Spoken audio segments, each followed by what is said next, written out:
তারা শুধু ক্ষমতার দখলের জন্য তারা দেখুন তৃণমূল কংগ্রেসেরই ধান্দাবাজ পাল্টিবাজ কিছু পচা আলুদেরকে নিয়ে বিজেপি পশ্চিমবঙ্গে নিজেদের বাগান সাজাচ্ছে।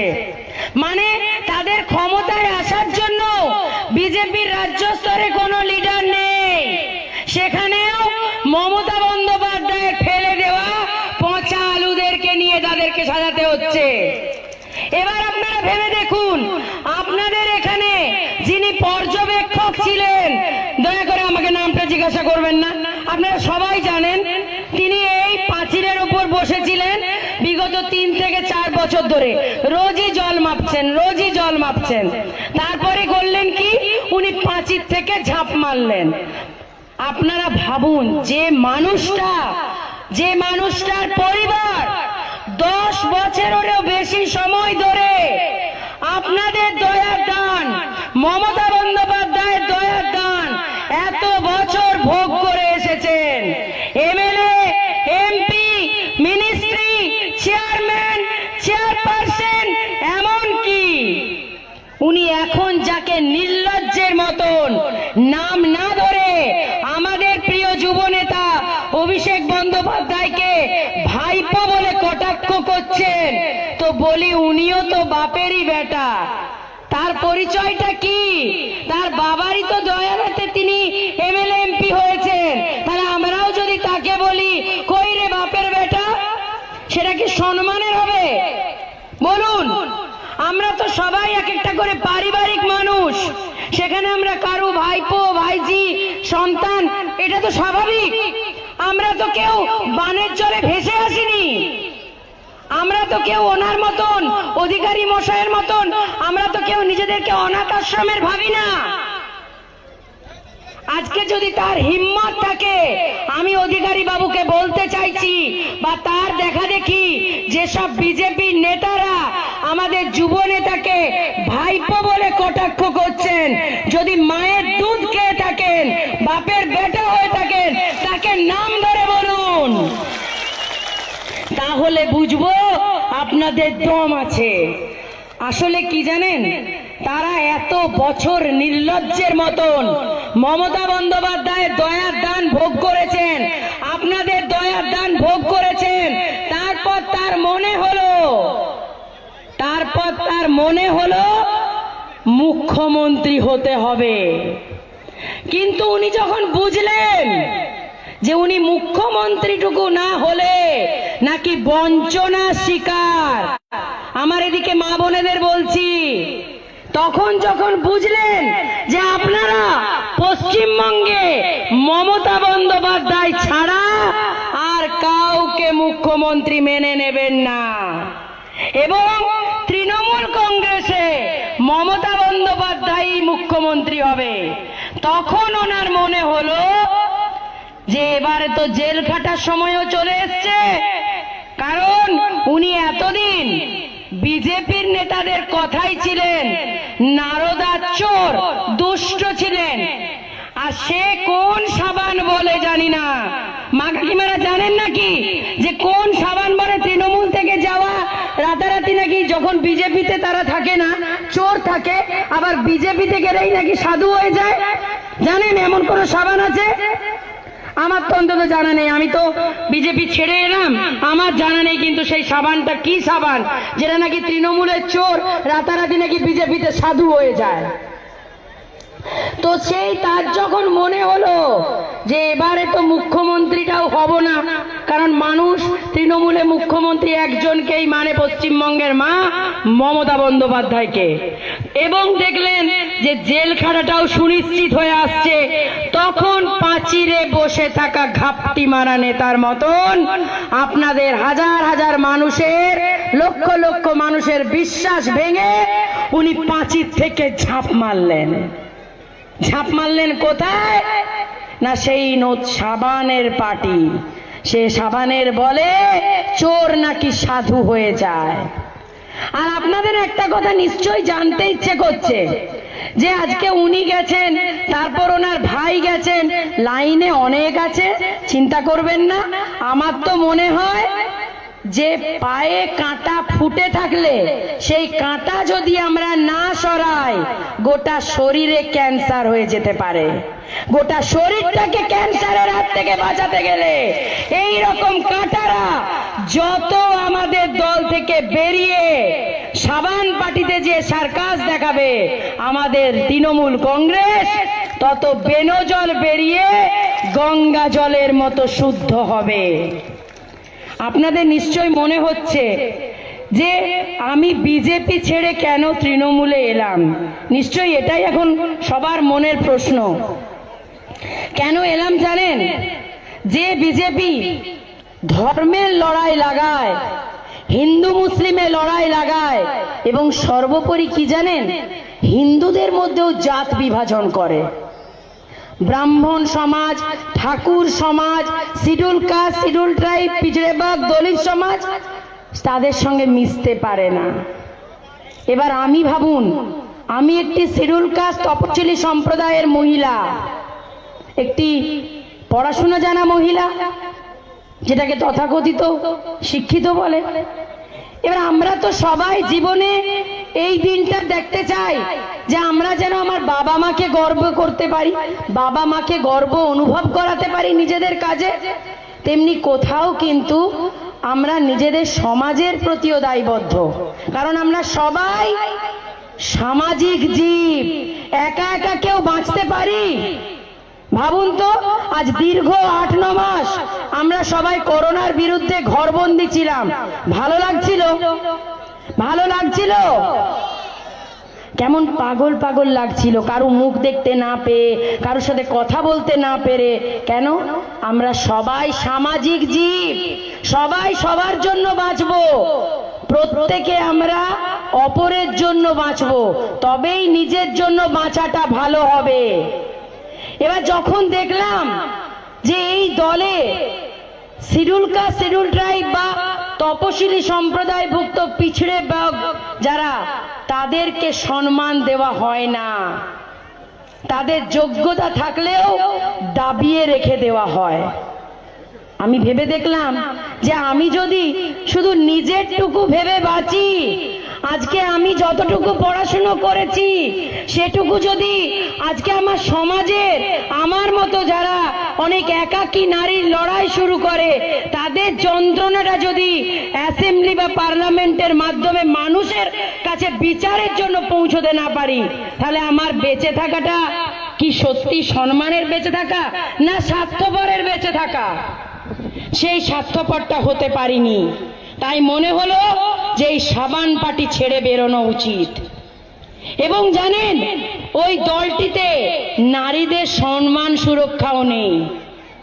তারা মাফিয়া, তোলাবাজ, দুষ্কৃতীদেরকে জায়গা দেয়, সুরক্ষা দেয়, কিন্তু যারা আমাদের মতো রক্ত দিয়ে লড়াই করে, বুক চিতিয়ে লড়াই করে, তাদের সম্মান সুরক্ষা দেওয়ার প্রয়োজন মনে করে না।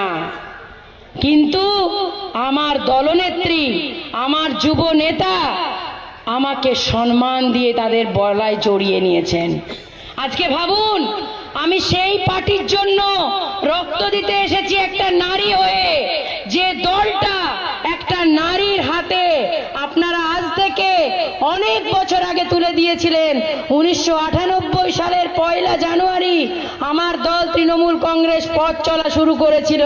তখন তার সঙ্গী ছিল আমার প্রিয় মহানাগরিক মমতা বন্দ্যোপাধ্যায়ের সৈনিক, আমাদের প্রিয় নেতা ববিদা, এবং এখানে আরো অনেক মানুষ আছেন, তারা সবাই এবং আপনারা। আর আমি মনে করলাম যে আমার জীবনের এই কঠিন একাকী নারীর সংগ্রাম আমি একটা নারীর হাত ধরেই করব, আর সেই নারীর নাম মমতা বন্দ্যোপাধ্যায়। আজকে ভাবতে পারছেন, ভারতবর্ষের মতো এত বড় একটা দেশে একমাত্র মহিলা মুখ্যমন্ত্রীকে সরানোর জন্য গোটা বিরোধী শক্তি, বিজেপির থেকে শুরু করে সবাই এক হয়ে গেছে। কেন? মেয়েদের সম্মান পাওয়ার অধিকার নেই? আমরা মেয়েরা কি চিরকাল অবহেলিত হব? আমাদের মেয়েদের মুখ্যমন্ত্রী হবার অধিকার নেই? যে নারীটি এত লড়াই করেছে 50 বছর ধরে, আপনারা জানেন আমাদের প্রিয় নেত্রীর লড়াই? নিশ্চয়ই অনেকে জানেন। ওরা বলে না চাওয়ালা মুখ্যমন্ত্রী। হ্যাঁ, নিশ্চয়ই চাওয়ালা মুখ্যমন্ত্রী। এটা আমাদেরও গর্বের বিষয় যে একটা নিম্নবিত্ত সমাজ থেকেও দেশের সর্বোচ্চ পদে পৌঁছানো যায়। কিন্তু জানেন আমাদের প্রিয় নেত্রী যখন তার বাবা মারা গেলেন তখন তিনি 16 বছরের ছোট্ট কিশোরী। সেই বয়সে উনি ইচ্ছে করলে অনেক জীবনটাকে আনন্দ অনুভব করতে পারতেন, কিন্তু ওই বয়স থেকে এত বড় সংসার, ভাই বোন সবাইকে পেট চালানোর জন্য তিনি দুধ বিক্রি শুরু করেছিলেন। আপনারা সবাই জানেন হয়তো অনেকেই। ভাবুন, ওইটুকু একটা মেয়ে সে নিজের সংসারকে প্রতিপালনের জন্য দুধ বিক্রি শুরু করলেন। তাহলে আমাদের তো আরো গর্ব, বিশেষ করে আমাদের মহিলাদের আরো গর্ব যে একজন তাহলে তো আমাদের রাজ্যের সর্বোচ্চ পদে, এবং উনি ভারতবর্ষের অনেক বড় বড় মন্ত্রক সামলেছেন, একজন দুধওয়ালা মুখ্যমন্ত্রী। এটা কি গর্বের নয়? ভাবুন, সেটা কিন্তু অনেকেই বলে না বিজেপির লোকেরা। আমি বলছি, আমি আমার নেত্রীকে নিয়ে গর্ব করি যে আমার নেত্রী কালীঘাটে টালির চালা থেকে, ওই বস্তির জীবনের যন্ত্রণা থেকে আজকে আপনাদের ভোটে নির্বাচিত হয়ে আজকে রাজ সিংহাসনে পৌঁছেছেন। কোনো বাবার ছেলে হিসাবে নয়, কোনো মায়ের মেয়ে হিসাবে নয়, শুধু লড়াই করতে করতে আপনাদের সাথ পেয়েছেন, তাই আজকে উনি নবান্নের 14 তলায়। তাই আমাদের সবার দায়িত্ব যে তাকে আবার নবান্নের 14 তলায় পাঠানোর। আর সেই জন্য আজকে আপনাদের এই কুলির মাটি থেকে সবাই প্রতিজ্ঞা, পণ, চ্যালেঞ্জ, শপথ নিয়ে বাড়িতে ফিরবেন, যেন মমতা বন্দ্যোপাধ্যায়কে আমরা পুনরায় হ্যাট্রিক মুখ্যমন্ত্রী করতে পারি, তৃতীয়বারের জন্য সর্বভারতীয় তৃণমূল কংগ্রেসকে পশ্চিমবঙ্গের মসনদে প্রতিষ্ঠা করতে পারি। আর আরেকটা কথা না বললেই নয়, সেটা হলো বিশেষ করে আমার ডান দিকে যেসব মা বোনেরা রয়েছে তাদেরকেও বলছি, আর এখানে অনেক আমি জানি আমার পুরুষ বন্ধুরা রয়েছেন যারা কারু বাবা, কারু স্বামী, কারু ভাই, কারু দাদা। তাই আপনাদের কাছেও আমি বিচারের ভাতটা ছেড়ে দিলাম। আজ থেকে কয়েক মাস আগে যখন বিজেপি গভর্নমেন্ট 3 তালাক বিল রদ করে দিল মুসলিম রমণীদের সুরক্ষার স্বার্থে, বিশ্বাস করুন সেদিন একটা নারী হিসাবে আমার খুব আনন্দ হয়েছিল। কোন পার্টি হিসাবে নয়, ভেবেছিলাম যাক এটা তো খুব দারুণ পদক্ষেপ যে আমার মুসলিম মেয়েদের সুরক্ষার স্বার্থে এত বড় একটা ঐতিহাসিক বিল ঘোষণা হলো। কিন্তু দুঃখের বিষয় দেখুন, বিজেপি মুখে বলে এক আর করে আরেক।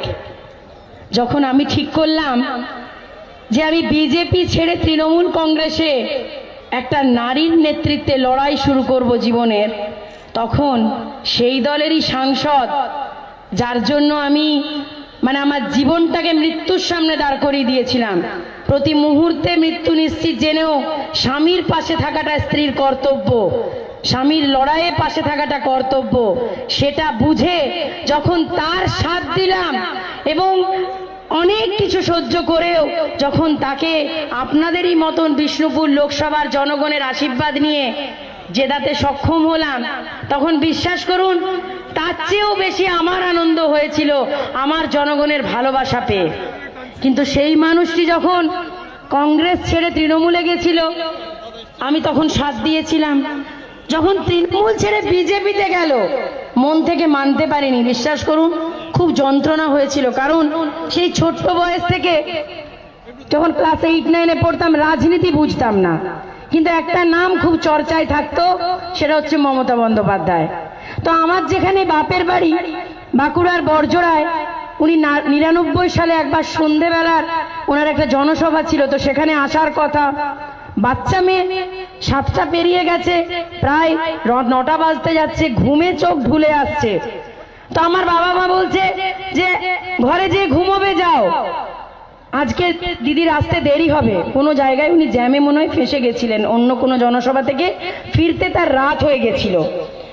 তো দিদি সেদিন অনেকটা রাত্রে পৌঁছেছিল। আমি কিন্তু ওই বাজার, এরকমই একটা বাজারে হয়েছিল দিদির জনসভা 1999 সালে।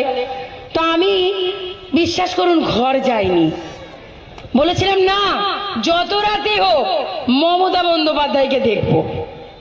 কারণ কেন বলুন তো, ভালো লাগতো একটা নারী, যে সমাজে এখনো মেয়েদেরকে পুড়িয়ে মারা হয় সামান্য পণের জন্য, সেখানে একটা নারী এই রকম একটা লড়াই করতে পারে, জীবনের সব রংকে দূরে সরিয়ে আমাদের পশ্চিমবঙ্গের জনগণের মুখে রঙের হাসি ফুটিয়ে দেওয়ার জন্য নিজে সাদা শাড়িতে নিজেকে সজ্জিত করতে পারে। বলুন সেই নারীটা সাথ দেব না? কিন্তু তাও স্বামীর হয়ে সাথ দিয়েছিলাম। ওই যে বললাম সীতাকে সবসময় অগ্নি পরীক্ষা দিতে হয়, সেবারও আমি কিন্তু ইচ্ছে না থাকা সত্ত্বেও স্বামীর সাথ দিয়েছিলাম। কিন্তু যখন আমার মনে হলো যে আমি সম্মানের সাথে রাজনীতিটা করতে চাই একটা নারী মমতা বন্দ্যোপাধ্যায়ের নেতৃত্বে, তখন তার মনে হলো আমার হাতটা ছেড়ে দেওয়া দরকার। এত বড় একটা পৃথিবীতে একটা অল্প বয়সী নারীর হাত ছেড়ে দেওয়া দরকার, যে কিনা অগ্নি সাক্ষী করে বলেছিল সারা জীবন একসাথে পথ চলবো। এটাই তো সম্পর্ক, বৈবাহিক সম্পর্ক। সারা জীবন পথ চলারই তো একসাথে অঙ্গীকার নেওয়া হয়, তাই তো? কিন্তু তার মনে হলো যে ওপেন টিভিতে আমাকে তালাক দিতে হবে। অপরাধটা কি না দল ত্যাগ। আপনারা একটু জানাবেন, দল ত্যাগ কি ঘর ভাঙার কারণ হতে পারে? আপনারা সাপোর্ট করেন যে আমার সাথে যে অন্যায় অবিচার একজন বিজেপি সাংসদ করলো, যে বিজেপি কয়েক মাস আগে 3 তালাক উঠিয়ে দিল, আর সেই বিজেপি সাংসদ তার স্ত্রীকে শুধু দল ত্যাগের জন্য তালাক দিচ্ছে। ভাবা যায় এটা কত বড় যন্ত্রণার, ভাবতে পারেন? আমি কিন্তু কোনোদিন মনে করিনি যে রাজনীতি আর পরিবার এক হওয়া উচিত। রাজনীতিটা তো ঘরের বাইরে আর সংসারটা তো ঘরের ভেতরে, তো সেখানে দুটো সে কিন্তু মিলিয়ে ফেললো। তার সাথ দিয়েছি, আমার সাথ দিল না। এবং আরেকটা জিনিস আপনাদের খেয়াল করা দরকার, অনেক যন্ত্রণা সহকারে এই কথাগুলো বলছি। বিজেপির কোনো লিডার, অনেকেই আমাকে ফিরে যেতে বলছেন, কিন্তু আমি তো আর ফিরবো না। তার কারণ আমি মমতা বন্দ্যোপাধ্যায়ের ভালোবাসায় থাকতে চাই, অভিষেক বন্দ্যোপাধ্যায় স্নেহধন্য থাকতে চাই, ববিদা স্নেহধন্য থাকতে চাই, আপনাদের স্নেহধন্য থাকতে চাই। তাই জন্য আমাকে যখন এই নিষ্ঠুর অত্যাচার, যখন ওপেন টিভিতে আমাকে তালাক দিচ্ছে এবং অনেক মিথ্যা দোষে দুষ্ট করলো, আমি শুধু একটাই কথা জানতে চাই, আজ 10 বছরের সম্পর্কে ওই দোষগুলোই দুষ্ট ছিলাম না? শুধু বিজেপি ছেড়ে টিএমসি এলাম বলেই দুষ্ট হয়ে গেলাম? কিরকম অন্যায় অবিচার ভাবুন। এবং তার বিনিময়ে বিজেপির একজন লিডারও পর্যন্ত, এমনকি বিজেপির মহিলা নেত্রীরাও আমার পাশে দাঁড়ায়নি এই ব্যাপারটাতে, যে না রাজনীতি রাজনীতির জায়গায় আর সংসারটা সংসারের জায়গায়। শুধু এই কথাগুলো কেন বললাম জানেন? ঘরের কেচ্ছা বলতে ভালো লাগে না, শুধু এই কারণে আমার মা বোনেদের উদ্দেশ্যে আবার বলছি, যদি একজন সাংসদ, বিজেপির সাংসদ যারা 3 তালাক রদ করে, সে যদি তার স্ত্রীর হাত ছেড়ে দিতে পারে এবং বিজেপির কোনো নেতা নেত্রী যদি প্রতিবাদ না করে, কাল যদি ভুলক্রমেও বিজেপি পশ্চিমবঙ্গে ক্ষমতায় আসে, আমি বলছি আপনাদের অনেক মা বোনেদের ঘর ভেঙে যাবে। কারণ বিজেপি ঘর জোড়ার কাজে নয়, ঘর ভাঙার কাজে ওস্তাদ। ঠিক আছে? তো একটাই কথা না বলে আজকে শেষ করতে চলেছি, কারণ এরপরে আমাদের মহানাগরিক আছেন ববিদা, আপনারা তার কথা সবাই শুনবেন। সবাই ভালো থাকবেন। আর যিনি কন্যাশ্রী দিয়েছেন, রূপশ্রী দিয়েছেন, গতিধারা দিয়েছেন, সমবেতি দিয়েছেন এবং আরো অনেক অনেক প্রকল্প দিয়েছেন এবং বাংলাকে উৎকর্ষতার শিখরে নিয়ে যেতে চাইছেন, সেই মমতা বন্দ্যোপাধ্যায়কে তৃতীয়বারের জন্য মুখ্যমন্ত্রী বানানোর জন্য আপনাদের মুর্শিদাবাদের 22টা বিধানসভায় যেন 2021-এ তৃণমূল কংগ্রেস সরকার প্রতিষ্ঠা করে এবং বিজেপি আর কংগ্রেসের জামানত জব্দ করে দেবেন, তবেই হবে আপনাদের আসল ওদেরকে থাপ্পড় মারা জবাব। এই বলে আজকে আমি আমার বক্তব্য শেষ করলাম। সবাই ভালো থাকবেন এবং তৃতীয়বারের জন্য মমতা বন্দ্যোপাধ্যায়কে মুখ্যমন্ত্রী বানাবেন, তৃণমূল কংগ্রেসকে পুনরায় সরকারে প্রতিষ্ঠা করবেন, আর বিজেপিকে বাংলা ছাড়া করবেন, যাতে 50 না পেরোতে পারে তারা, ওই 250টা সিট জেতার তারা যেন দুঃস্বপ্নই থেকে যায়। সেই 250 তো দূরস্থ, 2টা কেটে দিলে যেন 50টাও না পায়, সেইটা দেখারও অধিকার আপনাদের হাতে। এই বলে আজকের বক্তব্য শেষ করলাম। নমস্কার। জয় হিন্দ, জয় হিন্দ, জয় হিন্দ, জয় বাংলা। তৃণমূল কংগ্রেস জিন্দাবাদ, মামাটি মানুষ জিন্দাবাদ, মমতা বন্দ্যোপাধ্যায় জিন্দাবাদ, অভিষেক বন্দ্যোপাধ্যায় জিন্দাবাদ, জনাব ববি হাকিম জিন্দাবাদ। নমস্কার। ধন্যবাদ। আপনারা যারা এদিক ওদিক ঘোরাঘুরি করছেন, কেউ ঘুরবেন না, কেউ উঠবেন না, নির্দিষ্ট জায়গায় বসে থাকুন। ভাই সব আপনাদের সকলকে বলছি, যেমন আমার মায়েরা বোনেরা খুব সুন্দরভাবে বসে আছে, আর বেশিক্ষণ চলবে না, 1 ঘন্টার মধ্যেই আমরা সবার কাজ শেষ করব। কেউ উঠবেন না, কেউ উঠবেন না দয়া করে। যারা বাইরে ঘোরাঘুরি করছেন, ইতিমধ্যে কানায় কানায় মাঠ ভরে গেছে, ছাদের উপরে লোকজন আছে, এই যে অসংখ্য লোক জমায়েত হয়েছে, আপনাদের সকলকে ধন্যবাদ জানাচ্ছি। কেউ উঠবেন না, সকলের কাছে অনুরোধ করছি, কেউ উঠবেন না, বসে পড়ুন। আমি ধন্যবাদ দেওয়ার জন্য আমাদের প্রাক্তন মন্ত্রী, আমাদের জেলার নেতা, আমাদের নেতা, জেলার চেয়ারম্যান তৃণমূল কংগ্রেসের বিধায়ক সুব্রত সাহাকে অনুরোধ করব ছোট্ট করে একটু ধন্যবাদ দেওয়ার জন্য। সময় খুব কম, কারণ আমরা সবাই আমাদের আজকে সবার মূল আকর্ষণ ববি হাকিম তথা আমাদের বাংলার মন্ত্রী ফিরহাদ হাকিম, তার বক্তৃতা শোনার জন্য উপস্থিত হয়ে আছি। আমি ছোট্ট করে বলবো যে আজকের এই মহতী সভা, যে সভায় আমরা বাংলার মুখ্যমন্ত্রী মমতা ব্যানার্জির মন্ত্রিসভার সবথেকে গুরুত্বপূর্ণ মন্ত্রী এবং কলকাতার মেয়র ফিরহাদ হাকিম সাহেবকে আমরা পেয়েছি। উপস্থিত আছেন আমাদের জেলা সভাপতি আবু তাহের খান, আমাদের মন্ত্রী জাকির হোসেন, আর এসছেন আমাদের সুবক্তা সুজাতা খা মণ্ডল। তার বক্তৃতা আপনারা সকলেই শুনলেন, মনোমুগ্ধ বক্তৃতা, সকলে আমরা শুনলাম, খুব ভালো, ওকে আমাদের বাড়তি পাওনা। আর এখানে আছেন আমাদের সংগঠনের এই ব্লকের সভাপতি জজ সাহেব আছে, এই ব্লকের যারা আমাদের যুব নেতা থেকে শুরু করে আমাদের জেলার যুব সভাপতি থেকে শুরু করে মহিলা নেত্রী থেকে শুরু করে এমএলএ, অল এমএলএ, আমাদের অল ব্লক সভাপতি, অল পঞ্চায়েত সমিতির সভাপতি, জেলা পরিষদ সদস্য, কর্মাধ্যক্ষ, সবাইকে, এবং আমার সামনে যারা মা বোনেরা থেকে শুরু করে এই কাঁদি মহকুমার এবং আশপাশের সমস্ত শ্রেণীর মানুষ যারা উপস্থিত আছেন, তাদেরকে সালাম আদাব জানিয়ে আমি শুধু একটা কথাই বলবো যে আমাদের দল যে সেই দলের জায়গাতেই আছে।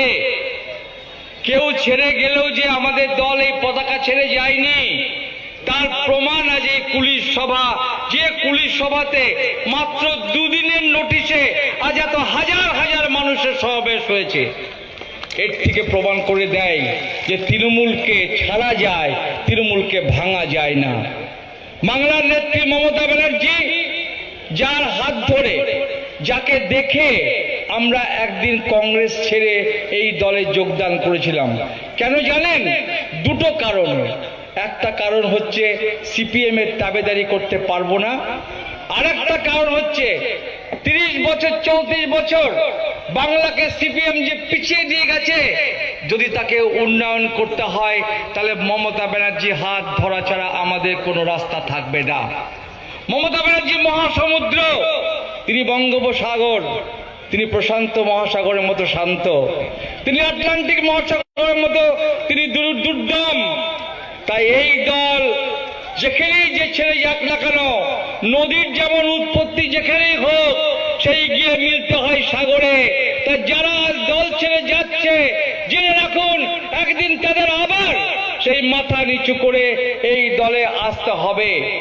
আমি আমাদের মন্ত্রী ফিরহাদ হাকিম সাহেবকে একটা অনুরোধ করব, দিদির যে সম্মোহিনী শক্তি মানুষের উপর, তার যে উন্নয়ন, সে তো আমাদের সাথে আছেই, কিন্তু আমরা চাই আপনার মতো একজন নেতৃত্বকে, যিনি বাংলার মানুষের সঙ্গে, কলকাতার মানুষের সঙ্গে, এক সময়কার রাজধানী বাংলা, বিহার, উড়িষ্যার রাজধানী মুর্শিদাবাদ, সেই মুর্শিদাবাদের মানুষকে আপনি জাগ্রত করবেন। একটু আগে আপনার মুখে একটা বক্তৃতা শুনে আমার খুব ভালো লাগছিল, যেখানে স্বাধীনতার সূর্য অস্ত গিয়েছিল সিরাজকে হত্যার মধ্য দিয়ে, কিন্তু সেদিনও মুর্শিদাবাদ ছিল সাম্প্রদায়িকতার ঊর্ধ্বে। সিরাজদৌলা হিন্দু মুসলমান সকলের নবাব ছিলেন, তিনি শিব মন্দিরেও পুজো দিতেন। তিনি অসুস্থ হয়েছিলেন, তখন তার বাড়ির মানুষরা শিব মন্দিরে পুজো দিয়েছিলেন। তাই আপনি বলেছেন যে সাম্প্রদায়িকতার ঊর্ধ্বে স্বাধীনতার আন্দোলনের শিক্ষা আমি পেয়েছি মুর্শিদাবাদের মাটিতে। তাই আপনাকে আমি বলছি যে আগামী দিনে মমতা ব্যানার্জি যে ক্ষমতা আসবেন, তার জন্য মুর্শিদাবাদের একটা বিরাট অবদান থাকবে, বিরাট অবদান থাকবে।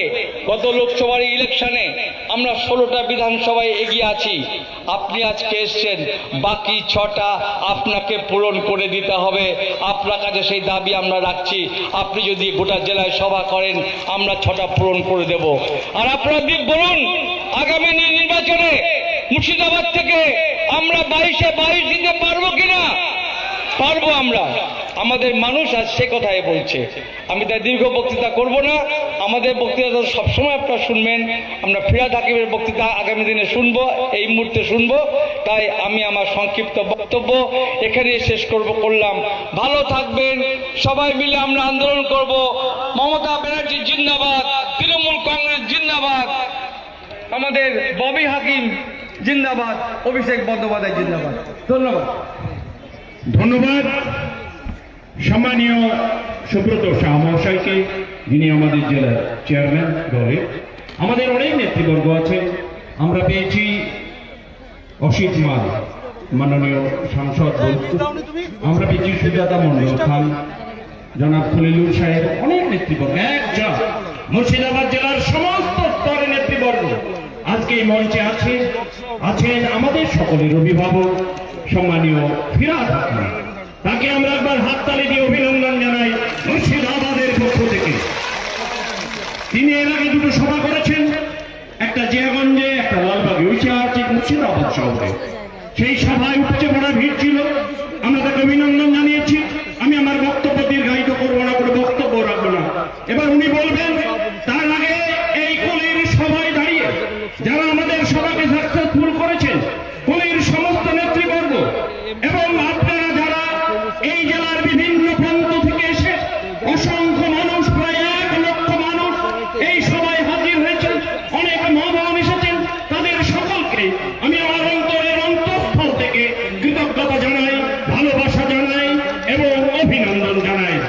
পরিশেষে একটা কথা বলবো, যে মির্জাফররা এই দলে থেকে দলের সর্বনাশ করেছে, যারা আমাদের দলকে বিভিন্ন ভাবে ভাগ করার চেষ্টা করছে সাম্প্রদায়িকতার নামে, এতদিন দলে খেয়ে দলের পরে কেন অবস্থা ধারণ করে যে ভূমিকা অবলম্বন করছে, তাদেরকে আগামী দিনে শিক্ষা দেব, শিক্ষা দেব, শিক্ষা দেব। এই অজনদের অঙ্গীকার, এই বেঈমানদের জায়গা মুর্শিদাবাদে হবে না, এই বেঈমানরা অঙ্গীকার। ধন্যবাদ, নমস্কার। এবার বক্তব্য রাখবেন আমাদের কলকাতার মহানাগরিক মমতা বন্দ্যোপাধ্যায় ব্রিগেডিয়ার, আমাদের নেতা পুর নগর উন্নয়ন মন্ত্রী জনাব ফিরহাদ হাকিম সাহেব।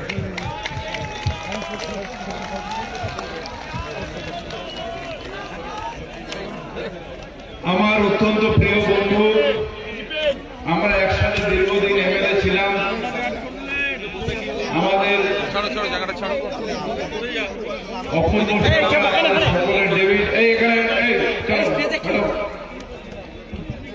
এখানে উপস্থিত আমাদের জেলার সভাপতি আবু তাহের খান সাহেব, আমাদের আরেক এমপি মইনুল হাসান সাহেব, আমাদের অভিভাবক সুব্রত সাহা, খলিলুর রহমান সাহেব, আমার বন্ধু অসিত মাল সাহেব আছেন, আমার চাচা আছেন, এখানে সৌরভ সাহেব আছেন জাকির হোসেন, আমার কলিগ, আমরা একসাথে মিনিস্টার, আছেন, আফরউদ্দিন খান সাহেব আছেন, আখরু আছে, আমিরুল হাসান আছেন, রাজীব হোসেন আছেন, আমার সাথে এসেছেন, বৈদ্যনাথ দাস আছে, অসিত মার্জি আছে। অসিত মার্জি প্রচুর হোর্ডিং লাগিয়েছে দেখেছি। আশিস মার্জি আছে, গোলাম মোর্শেদ আছে, বাপি সরকার আছে, আজহারউদ্দিন সিরাজ আছেন, শ্রমিক হোসেন আছেন, সৌরভ সাহেব আছেন, বলেছি শাহনাজ বেগম আছেন, অশোক দাস আছেন, অরবিন্দ মজুমদার আছেন, নিয়ামত শেখ আছে, অরিত মজুমদার আছেন, শ্যামলী সিংহ রায় আমার সাথে এসছেন, উনিও আছেন, শাইনা মমতাজ আছেন, অশোক আছেন, আমাদের পৌরসভার বিপ্লব আছে, আমাদের ভরত আছে, আপনারা সকল এখানে আছেন। আমরা কলকাতার লোক, কিন্তু মুর্শিদাবাদে বারবার আসি, কারণ যতবার মুর্শিদাবাদে আসি ততবার এই মাটিটাকে সেলাম করতে ইচ্ছে করে। তার কারণ ধর্ম নিরপেক্ষতার যদি কোনো প্রতীক থাকে সেটা হচ্ছে মুর্শিদাবাদ। হ্যাঁ, এই জেলা প্রচন্ড গরিব। 34 বছরে এই জেলাকে বামফ্রন্ট সরকার তুলে দেয়নি। এই জেলা বেকারত্ব ভর্তি। এই জেলার থেকে 30% মানুষ বাইরে গিয়ে কাজ করেন। কিন্তু এই জেলা যদি ইতিহাস দেখেন, হয়তো তাজমহল তৈরি করেছে এই জেলার মানুষ। তাই মুর্শিদাবাদ শুধু কারুকার্যের জন্য নয়, শুধু বড় সমৃদ্ধির জন্য নয়, এই জেলায় ভারত স্বাধীন ভারতের শেষ নবাব থাকতেন, সিরাজউদ্দৌলা দাস। আপনারা সবাই তাই ধর্ম নিরপেক্ষতার প্রতীক, যেটা সুব্রতদা বললেন না, ধর্ম নিরপেক্ষতা। আজকের লড়াইটা ভাই কি? ব্রিটিশ অনেকদিন আগে গুজরাটে এসেছিল, প্রথম গুজরাটে এসেছিল। গুজরাটে ফিট করে নিয়েছিল, ব্যবসায়ীদের ফিট করে নিয়েছিল। ভাই যারা উঠতে চান উঠে যান, কারণ ব্যাপারটা যে মাঝখানে যাবেন না, উঠে যান না, ঠিক আছে।